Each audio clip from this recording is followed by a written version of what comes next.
Qui est-ce qui a été béni par l'enseignement du mois passé, le mois de juillet? Pendant tout le mois de juillet, on a parlé de quoi? Qui s'en souvient? De quoi? Quelqu'un dit Matthieu. Ah, il a entendu Matthieu. On a parlé de la maturité. On a parlé de la maturité sur tous ses aspects. La maturité dans tous ses états. Nous avons commencé, on a parlé, et on a terminé avec les 12 lois de la maturité. Amen. Amen. Hier, le dimanche passé, j'ai failli dire hier dimanche, le dimanche passé, le thème c'était quoi? Est-ce qu'il y avait un thème? On est venu, on a commencé à parler. On a parlé de saison, on a parlé de discernement, on a donné les outils que l'enfant de Dieu doit disposer pour rentrer dans une nouvelle saison, ainsi de suite. Et aujourd'hui, je vais introduire le thème avec lequel nous allons évoluer pendant tout ce mois de juillet. Pendant tout ce mois de juillet. C'est en juillet qu'on a parlé de maturité. Et en juillet, nous allons étudier ensemble. Amen. Amen. Qui est-ce qui aime la parole de Dieu? Amen. Je vous exhorte à venir à l'église. Je vous exhorte à écouter les enseignements. Dieu envoie sa parole toujours pour nous faire du bien. Et ici, à Réveil des héros, nous sommes bénis. Amen. Nous sommes bénis parce que nous écoutons de très bons enseignements. Yes. Les enseignements que nous écoutons sont des enseignements complets. Yes. Quand je dis complet, c'est vraiment complet. Yes. Ça veut dire qu'il y a des lipides, il y a des glucides, il y a des protéines, Yes. il y a des vitamines, il y a tout ce qu'il faut dans ce que nous prenons. Il y a les sels comme ce qu'il faut. Amen. Amen. Yes. Quand je dis que ce sont les enseignements complets, je le dis parce que nous abordons les choses sous beaucoup d'aspects. Yes. Nous parlons d'aspects souvent intellectuels, connaissance de la parole de Dieu, afin que nous sachions quoi répondre. Souvent face à des épreuves ou à des situations, quelles décisions il faut prendre, il faut connaître la parole. Nous parlons de ces choses-là. Nous parlons de sorte que vous ne soyez pas ballottés ça et là par n'importe quel vent de doctrine. Amen. Donc on enseigne afin que vous connaissiez la saine doctrine, toutes les doctrines liées à Jésus, à la parole de Dieu, aux actes prophétiques, à ces choses-là, Yes. afin que quelqu'un se déguisant, se faisant passer pour un berger ou un agneau, alors qu'au fond étant un loup, ne vous ravisse votre joie, votre salut. Amen. Amen. Nous enseignons de cette façon-là également, afin que vous soyez libres d'obéir à ce que Dieu vous dit. Parce que souvent le Saint-Esprit nous parle, mais notre niveau de connaissance fait que nous résistons au Saint-Esprit. Yes. Or, la Bible dit que celui qui résiste à la voix de Dieu est aussi coupable que l'idolâtre. Mais souvent, on résiste à la voix du Saint-Esprit parce qu'on manque de connaissance. Et il y a des gens qui étaient là, le Seigneur leur a mis à cœur. Ils se lèvent un matin, pendant qu'ils prient, ils sentent fortement la voix de l'Esprit qui lui dit, prends une poignée de sel, mets dans de l'eau, fais un bain. Il ne va pas le faire parce qu'il n'a pas un enseignement qui va dans ce sens-là. Yes. Ce qu'on lui a dit, c'est qu'on jeûne. Ce qu'on lui a dit, c'est qu'on fait des offrandes. Mais les histoires de sel, il n'a jamais entendu parler de ça. Donc, le jour que le Saint-Esprit lui parle, il va faire de la résistance. Or, la résistance, ce n'est pas une bonne chose. Yes. Un exemple qui n'est pas très glorieux, j'ai beaucoup de respect pour l'apôtre Pierre, mais il est l'exemple parfait de ce que je suis en train d'enseigner. La Bible dit que dans une vision, Dieu va lui présenter un tapis sur lequel il y avait tout genre de quadrupèdes et également des reptiles de tout genre. Yes. Et Dieu lui dit, tue et mange. Qui lui dit de tuer et de manger? Dieu. C'est Dieu qui lui dit. Mais il dit, il ne mange pas, il ne peut même pas tuer pour dire qu'il va manger. Pourquoi? Parce que depuis qu'il est né, il n'a jamais rien mangé d'impur. Donc, la connaissance qu'il a, Yes. ce qu'on lui a appris, c'est que ces choses-là, c'est impur. C'est vrai, Jésus est venu, Jésus est mort, il est ressuscité, il est parti au ciel. il a le Saint-Esprit, mais lui, il n'a jamais rien mangé d'impur, donc il ne peut pas manger. Yes. Et il reconnaît que la vision qu'il a vient de Dieu. C'est quand même l'apôtre Pierre. Il reconnaît que la voix qui lui parle, c'est la voix du Saint-Esprit. Ce n'est pas Satan qui est en train de le tenter. Yes. Mais le message qui est véhiculé n'est pas habituel par rapport à ce qu'il savait jusque-là. Donc il dit, il ne fait pas.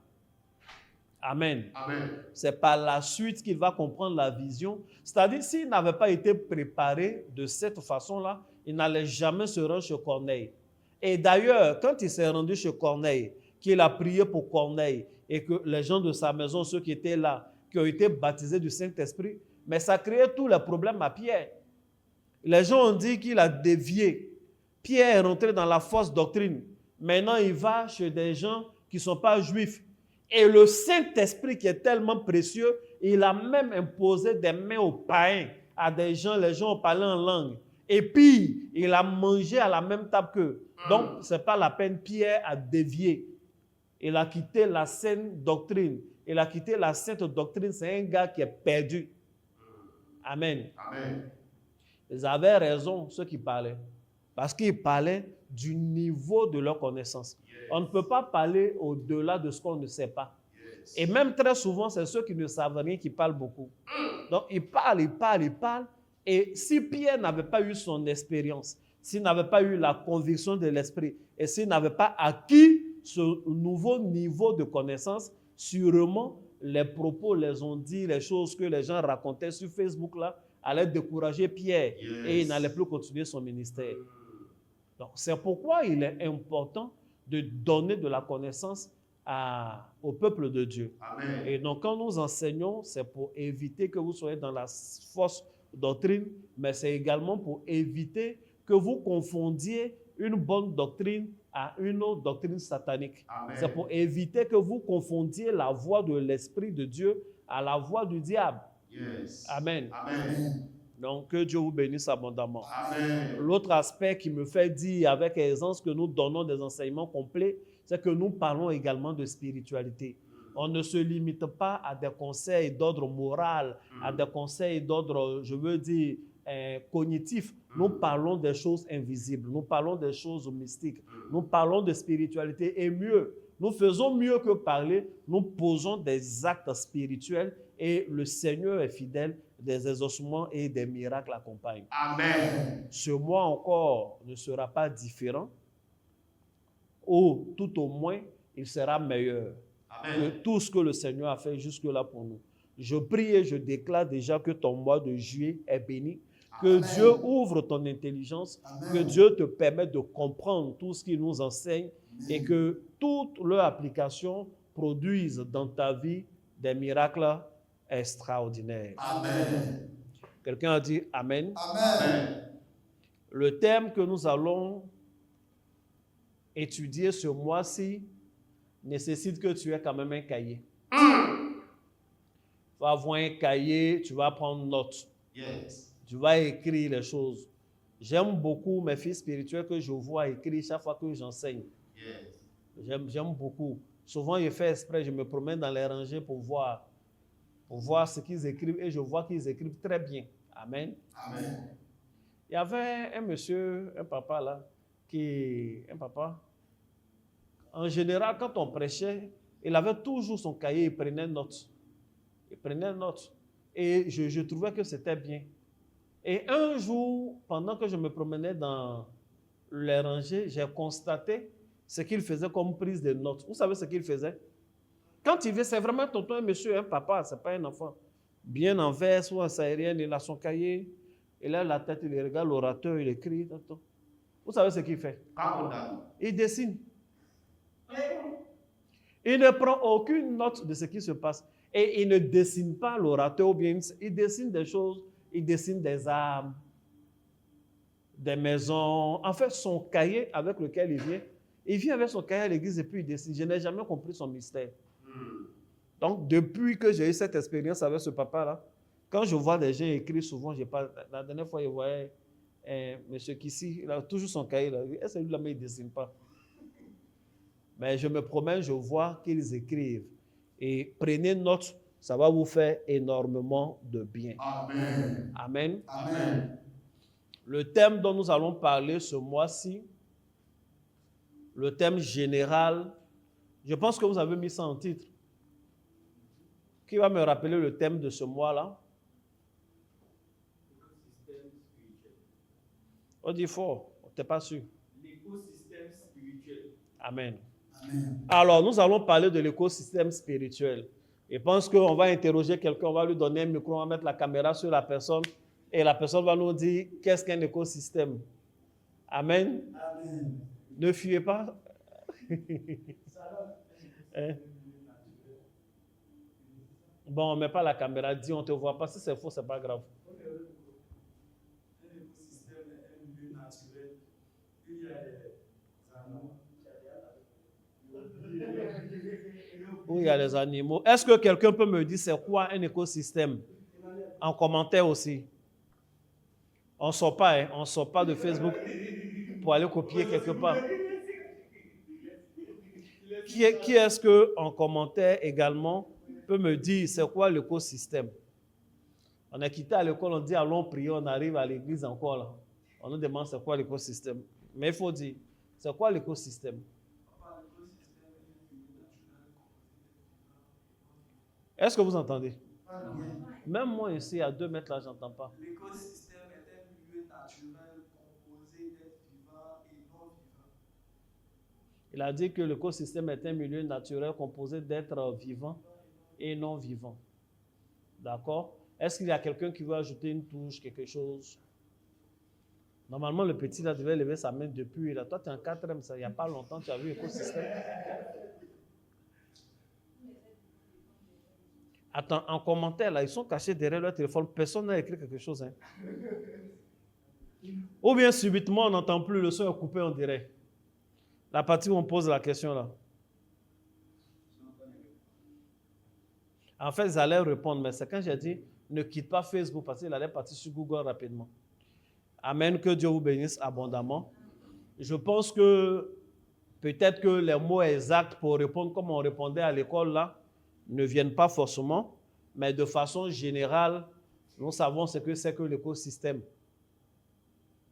De façon générale, nous savons ce que c'est que l'écosystème. Ce que je voudrais dire avant tout, c'est que nous allons parler d'écosystème spirituel. Amen. Mais il est important quand même de comprendre c'est quoi l'écosystème spirituel. Amen. Ce que nous allons faire comme enseignement est un miroir de ce qui existe physiquement. De toutes les façons, ce qui est au ciel est comme ce qui est sur la terre.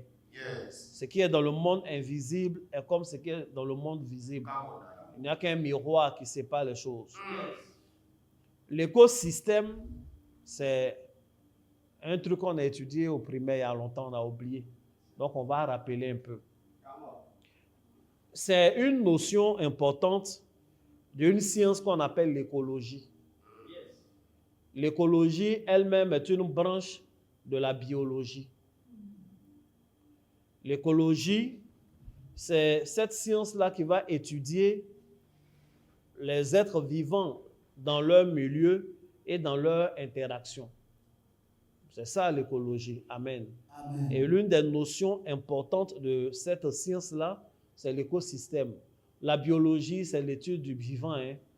Le vivant, il y a plusieurs branches de biologie, dont l'écologie. Amen.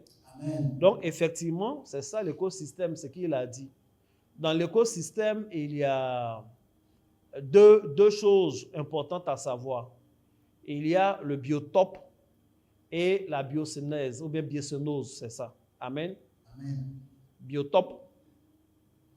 Bon, on va aller, attends, voir mes commentaires. Voilà. Merci beaucoup, Boabi. Merci, tonton Alex. C'est un milieu naturel composé de supports. Oh, ah ouais, il est fort. Parce que ça, c'est exactement ce qui est écrit dans le cahier de CE1, non? Un écosystème est un milieu naturel composé de supports, eau, sol et d'êtres vivants. Quelqu'un se rappelle que c'est ce qui était dans le cahier de CE1, non? Yes. Dans le livre. Donc, c'est ça. Donc, en matière d'écosystème, on va parler de biotope et on va parler de biocénose. Le biotope, c'est le milieu physique, comme il a dit. le sol, l'eau, l'air, le climat, etc. Amen. Donc, c'est ça le milieu physique. Et dans ce milieu physique-là, il y a un ensemble d'êtres vivants. Ce milieu-là, ce sol-là, porte des plantes. Yes. Dans ce sol-là, il y a des vers de terre. Sur ce sol-là, marchent des animaux. Sur ce sol-là, marche l'homme. Come on, Daddy. Donc, il y a un ensemble d'êtres vivants, et justement, vivants dans ce milieu. Yes. Amen. Amen. Et ces êtres vivants ont une relation avec leur milieu. Leur action sur le milieu doit être étudiée. L'influence du milieu sur eux doit être étudiée. Come on. Et les choses ne s'arrêtent pas là. Yes. Ces êtres vivants, entre eux, ont une certaine connexion. Il y a une influence des uns sur les autres. Donc, une interrelation. Come on, Daddy. Il y a une relation entre les végétaux et les animaux. Il y a une relation entre les végétaux eux-mêmes et une relation entre les animaux eux-mêmes. Et il y en a qui sont mangés par d'autres. Yes. Le lion, par exemple, a une relation très forte avec les antilopes. C'est une relation. L'homme a une relation avec son milieu, Yes. une relation avec les végétaux. Et les humains, entre eux, on a une relation physique, on a une relation. Yes. Il y a une relation entre le ver de terre et la terre, mais il y a aussi une relation entre le ver de terre et l'oiseau qui se nourrit de vers de terre. Donc, c'est cet ensemble-là qui constitue l'écosystème. Et c'est pas toujours, les animaux ne sont pas les mêmes, ils n'ont pas le même habitat, Yes. et tous les éléments de l'écosystème ne se ressemblent pas. Yes. Les océans ne ressemblent pas au désert. Les airs ne ressemblent pas aux galeries souterraines. Yes. Les choses sont différentes. Yes. Amen. Amen. Quand tu vois, comment on appelle, un homme tel qu'il est, tu sais qu'il n'est pas fait pour vivre en dessous de, comment on appelle, dans les océans, dans les profondeurs. Quand tu vois un poisson, tu sais que le poisson n'a pas été créé pour vivre dans les airs. Yes. Si tu ne sais pas la relation du poisson avec son milieu qui est l'eau, le jour où tu voudras élever un poisson, tu vas le prendre et peut-être tu vas le mettre dans le même enclos que les moutons. Mais ce poisson-là va mourir. Yes. Parce que tu ne sais pas que c'est l'eau qui est le milieu qui lui convient. Come on, Daddy. Et c'est comme ça dans le monde physique. Yes. Comme l'homme est intelligent, on a étudié le monde physique. Et on sait les relations entre les différents animaux là et leur milieu. On sait les relations entre ces différents êtres vivants. Et ça nous aide beaucoup. Yes. C'est ce qui fait que justement, nous avons un aquarium lorsque nous voulons élever un poisson. Come on. C'est ce qui fait que ici on a des chats et on leur donne des sardines à manger. Yes. Mais le jour que les gens nous donnent un mouton, que le mouton est ici, on ne donne pas de la sardine mais de la viande. Come on, Daddy. On cherche à couper des herbes pour que ce mouton-là se nourrisse. Parce Yes. qu'on a observé, on a étudié, on sait que le mouton-là, il mange des herbes. Amen. Amen. Donc, ça fait que il y a une harmonie. Come on. Et les choses, tout va bien. Yes. Les poissons vont bien. Et le mouton qui vient, il va bien jusqu'à ce qu'on en décide autre chose. Et le chat va bien. Yes. Et c'est comme ça. C'est ainsi parce qu'on a étudié, on sait. Amen. Amen. Lorsque nous étions au village, et si tu vois au village, quand on marche en brousse, les villageois, ils savent. Ils savent qu'il y a des herbes avec lesquelles il ne faut pas être en contact parce que ça démange. Yes. Si ta peau touche, ça va te démanger. Yes, sir. Tu vas gratter jusqu'à ce que ça devienne une plaie. Il y a des orties et autres. Mais souvent, tu vois, quand quelqu'un est malade, la même plante qui démange là, on n'a plus peur d'aller toucher. On prend, on écrase et on fait un lavement à la personne. Et la personne qui était malade, peut-être constipée et autres là, la personne est guérie. Ça vient d'où? Ça vient du fait que celui qui vit dans ce milieu-là, il connaît cette herbe-là. Il Yes. connaît les dangers de cette herbe, Yes. mais il connaît également les bienfaits de cette herbe. Yes, sir. Des gens qui vivent dans un certain milieu verront des plantes qui ont l'air très agréables à manger, mais on te dit ça là, on ne mange pas. Come on, sir. Quelqu'un qui va peut-être à Marrakech, surtout pour la première fois, va voir dans des rues, il y a des orangers. Il y a un genre d'oranger.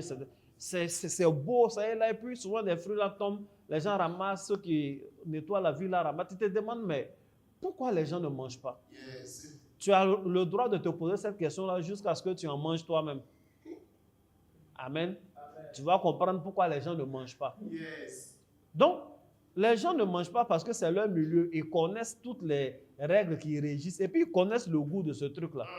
Ils voient bien la beauté, mais bon, pas plus. Tu les verras dans des supermarchés acheter des oranges qui ressemblent un peu à ça, mais ce n'est pas tout à fait pareil. Yes. C'est la connaissance qu'on a de notre milieu-là qui nous permet de vivre heureux, Yes. d'éviter certains dangers. Yes. Vous allez voir que pratiquement tous les serpents se ressemblent. Mais il y a des gens qui n'ont pas peur de manipuler certains serpents, là où pour d'autres serpents, ils prennent beaucoup de précautions. Parce qu'ils connaissent le milieu. Ils savent que celui-là, il est venimeux, Yes. l'autre n'a pas de venin. Yes. Donc même quand il te pique, ce n'est rien. Ce n'est qu'un serpent et autres. Il y en a qui ont un venin, il faut faire attention. Il y en a d'autres qui ont un venin, mais qui ont un venin mortel. Yes. Si tu t'es amusé et que tu n'as qu'une seule morsure de l'une de ces bêtes, tu es foutu. Donc, il faut connaître son milieu Yes. pour éviter certains dangers. Je pense que c'est logique. Yes, sir. Je suis en train de faire une grande introduction pour que tu comprennes le bonheur qui t'attend Come on, sir. pendant tout ce mois Amen. et que tu ne rates rien. I receive. Quelqu'un a dit Amen. Amen. Donc, quand tu vas dans un endroit, il faut essayer de connaître l'écosystème. Yes. Il faut connaître le milieu. Ce n'est pas tout on touche. Ce n'est pas tout on mange. Yes. Ce n'est pas tout on prend pour faire ceci ou on prend pour faire cela. Il faut connaître le milieu. En fonction de la connaissance que tu as du milieu, tu vas adopter les comportements qui vont avec. Come on, sir. Quelqu'un a dit Amen. Amen. Si tu ne sais pas bien, tu vas passer tout ton temps à cultiver des graines qui ressemblent à de bonnes graines alors que ce sont des grains d'une herbe. Tu vas s'aimer, ça va pousser, finalement c'est de l'herbe. Tu ne sais même pas ce que c'est. Amen. Amen. Donc que Dieu vous bénisse Amen. abondamment. Peut-être Amen. un petit témoignage, ça me vient en tête pendant que je parle. Lorsque nous étions au nord en famille, pendant la crise, pendant la guerre, à un moment donné, il n'y avait pas d'achat. Les boutiques étaient fermées, tout et tout. Et on avait une grande cour. Et dans la cour, des herbes ont poussé. Des herbes ont poussé. Et souvent, des locaux, des gens des Sénoufos qui étaient dans des petits villages à côté, passaient. Il y a une femme qui passait, elle regardait toujours nos herbes là. Elle regardait après, c'était devenu sec. Mais c'est des herbes qui ont donné des grains qui ressemblent à des grains de haricots. Et puis, un jour, il y a une femme qui passait, elle regardait la même femme, mais d'autres aussi regardaient. Elle est rentrée parce qu'il y avait un système de grillage dans la clôture. Elle a demandé, est-ce qu'elle peut, comme on appelle, récolter un peu? Parce qu'elle a faim, son enfant a faim. En fait, ils ne voyaient pas le rapport entre leur faim et ces herbes-là. Non, il n'y a pas de problème, elle peut prendre le temps qu'elle veut. Tel que son visage s'est illuminé, le bonheur, elle était heureuse. Et j'avais une tata là qui lui a demandé, mais bon, c'est pour faire quoi au juste? Elle dit, il n'y a pas une espèce de haricot qui peut égaliser ce truc-là en matière de goût. C'est tellement doux, c'est tellement nourrissant. Elle dit, ah bon? Elle dit, oui. Elle a récolté, elle est partie. Nous aussi, on a pris un peu, un petit échantillon pour voir. Mais déjà au feu, même pas encore cuit, l'odeur qui se dégage, tu te dis, attends. Et puis, les petits grains là, finalement, gonflent. Je dis, mais attends, ce truc-là, en fait, on dit qu'on est en guerre, les boutiques sont fermées, on rationne la petite nourriture qui est là-bas, alors que Dieu a fait pousser dans toute la cour de quoi nous nourrir les voisins, mais on ne connaît pas. Nous, on vient du sud, ce n'est pas un truc qui pousse chez nous ici. Eux, ils connaissent. Nous, on n'a pas sémé, ça poussait dans notre cour.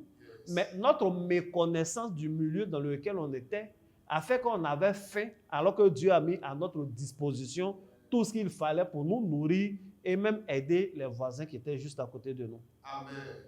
On ne connaissait pas notre écosystème local.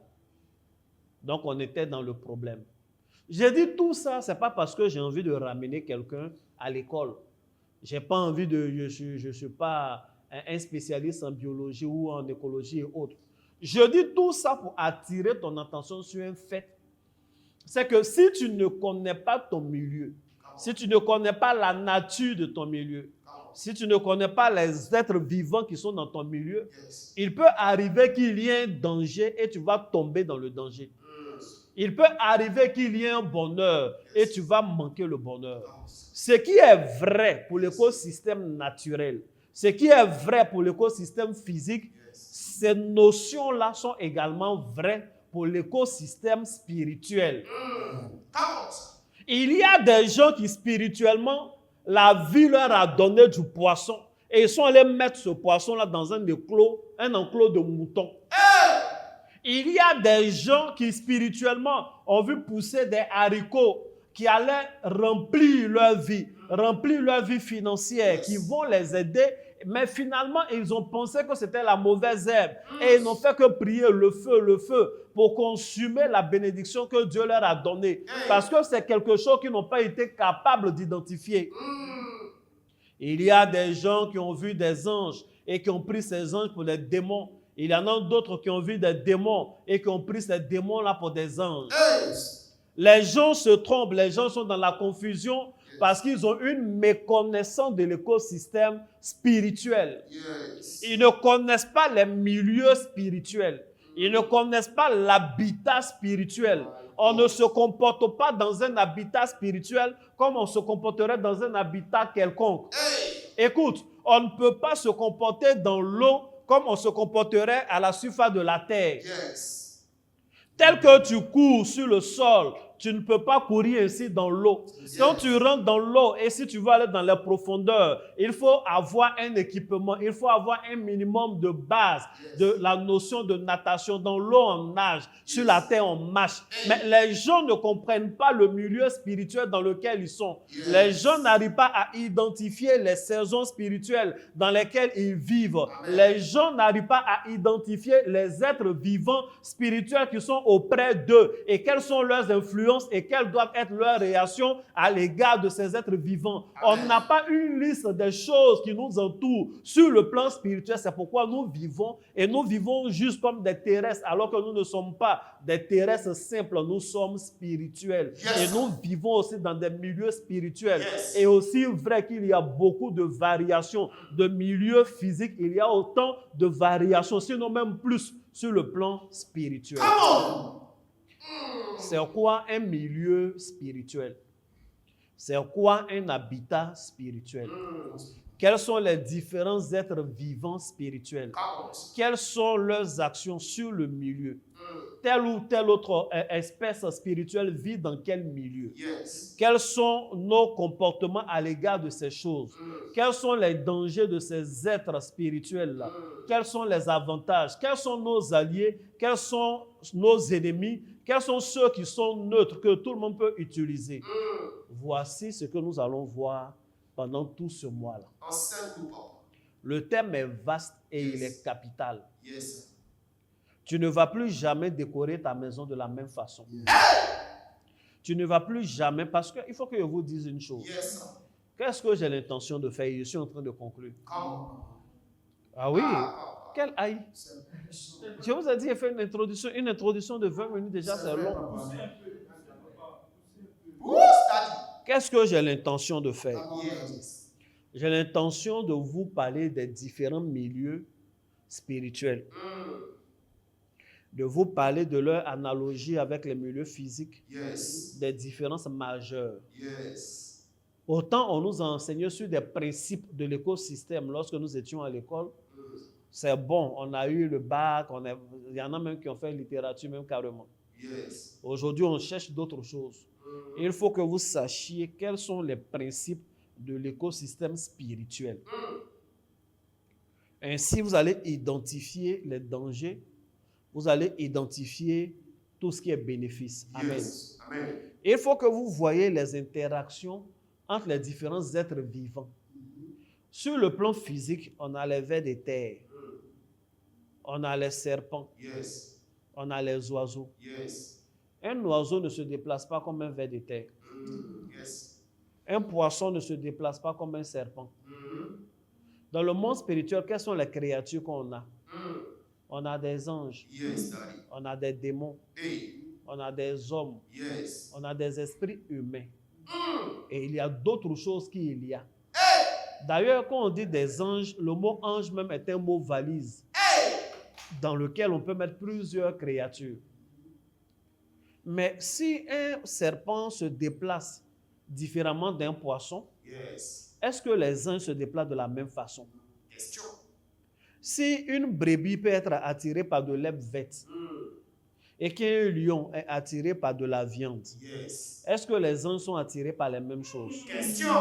Est-ce que ce que les cantiques attirent, c'est la même chose que les psaumes qu'on répète attirent? Est-ce que ce qu'une bougie qu'on allume attire, c'est la même chose que de l'eau attire? Et il y a ces histoires où une personne en qui nous croyons est sortie de l'eau et subitement ça a attiré un oiseau qui est venu se poser sur lui. Amen. Pourquoi après avoir été en contact avec de l'eau, une créature, le Saint-Esprit lui-même, finalement est obligé de venir corporellement? Yes.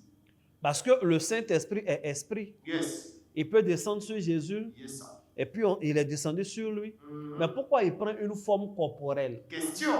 Mon intention, c'est tout ça. Hey. Et il faut aussi que je vous enseigne quelque chose qui va au-delà des différentes interactions. Yes. On nous a appris à l'école les interactions dans le milieu, dans l'écosystème naturel. Yes. Je vais vous apprendre les interactions dans l'écosystème spirituel. Yes, sir. Mais ce qu'il faut dire dès maintenant, Yes. c'est qu'il y a une interaction même forte entre les deux écosystèmes. Ça veut dire que des êtres du monde spirituel Yes. ont une interaction avec des êtres du monde physique. Éclaire-nous, papa. Des milieux du monde spirituel Yes. ont une interaction avec des éléments du milieu physique. Écoutez. Come on, Daddy. Le premier écologiste, c'est Dieu lui-même. Yes. Ce que vous devez retenir, c'est que Dieu, il ne bénit pas et il n'agit pas de façon isolée. Dieu ne fait pas comme ça. Yes. Dieu n'agit pas de façon isolée. Come on. Souvent, on est dans notre coin, on prie et on cherche quelque chose. Yes. Si ce que tu cherches là n'entre pas dans un système, tu n'auras pas. My God. Ou tu peux avoir, mais tu vas perdre vite. Parce que tu ne sais pas pourquoi tu l'as obtenu. Dieu, il a tout un plan, il a un système. Yes. Et il faut que ce que tu veux corresponde au système. Yes, sir. Je prends souvent l'exemple de cette femme dont on se moquait beaucoup. Pénina se moquait beaucoup d'Anne. Yes, sir. Elle cherchait un enfant, elle n'avait pas d'enfant. Yes. Elle voulait un enfant. Yes, sir. Ce qu'elle voulait, c'est un enfant. Yes, sir. C'est normal qu'une femme mariée veuille un enfant. Yes, sir. Mais son enfant à elle seule là, Yes. ne correspondait pas au système. Pendant qu'elle voulait un enfant, Dieu voulait lui un sacrificateur. Come Il voulait un juge Yes, sir. et il voulait un prophète. Il voulait la personne qui allait faire changer l'état de son royaume. Yes. Israël allait passer du système comment on appelle, dirigé par des juges à un système dirigé par un roi. Come on, sir. Il fallait quelqu'un pour discerner qui est le roi, Yes. quelqu'un qui allait oindre pour la première fois le premier roi, Hey. oindre également la première fois le second roi. Yes, sir. Quelqu'un qui va donner des conseils, des orientations politiques. Quelqu'un qui allait donner le premier discours politique Hey. de l'histoire du royaume d'Israël. Ah. C'est une telle personne que Dieu cherchait. Yes, sir. Il n'a pas trouvé cette personne en Élie. Il n'a pas trouvé cette personne au fils de Élie. Yes, sir. Et Dieu voulait. Et la femme, elle voulait un enfant. Yes. Finalement, elle va avoir un discernement. Elle va faire correspondre son besoin aux besoins du système de Dieu. Yes, sir. En fait, le monde spirituel est un puzzle. Il y a des choses que tu veux. Il faut donner à la chose que tu veux une forme qui correspond à une case vide qui est dans le puzzle qui est déjà là. Il ne faut pas chercher pour toi seul. Donne la forme. Une fois que tu as donné la bonne forme, alors la chose, ça vient naturellement. Yes. Elle n'a pas forcé. L'homme de Dieu était d'ail même. Il était couché à un poteau, il est fatigué. Yes. Il ne venait pas d'un jeûne. Yes. Mais comme ce qu'elle demandait correspondait au système de Dieu, même dans le daïko de l'homme de Dieu, dans son ivresse, il a dit, tu es exaucé. Elle a vraiment été exaucée. My God. Hey, I said you, Papa. Quelqu'un a dit Amen. Amen. C'est de ces choses-là que je veux vous parler. Amen. Les interactions entre les différents écosystèmes. Yes. Mesdames et messieurs, je voudrais m'arrêter aujourd'hui Hey. avec cette introduction. Yes, Papa. Et puis vous savez que nous, on parle et puis on fait pratique. C'est ça. Yes. Dès le dimanche, nous allons C'est continuer. fort. Dès le dimanche, je vais prendre point par point, Yes. point par point. Yes. Les jeudis, je vais prendre des points. Yes. Je vais regarder comment les choses évoluent. Si on se rend compte que les jeudis ne sont pas suffisants, il y a des moments où on va faire jeudi, vendredi. Come on, Daddy. Parce que je suis vraiment déterminé Yes. à donner de la connaissance au peuple de Dieu Amen. afin que vous soyez réellement libres Yes. et puissants dans vos domaines. Amen. Que Dieu vous bénisse. Amen. Que la main de Dieu soit sur la vie de chacun d'entre vous. Amen. N'oubliez pas de faire vos offrandes en présentiel. Et pour tous ceux qui nous suivent en ligne, de faire vos offrandes sur les différents numéros et canaux qui sont là. Amen. Que Dieu vous bénisse encore. Amen. Shalom. Shalom. Merci.